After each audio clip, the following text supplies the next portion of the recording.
Hello and welcome back to another episode on How Logical. In today's video, I'm gonna guide you to log out of Amazon Prime. Watch this video until the very end to know exactly how to do it. Now let's jump into the video. Firstly, open up Prime Video app and make sure to get logged into your account. Now tap on profile icon at the top right and again tap on settings icon at the top right. Here, there is no option that says log out or switch account. Now for switching account or logging out, you need to tap on sign in as your name option.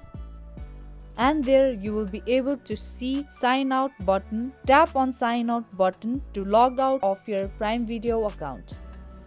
Once you tap on it, you will be logged out from your Prime Video account. And if you're trying to switch account, then you need to type in your another account details to get logged into that account.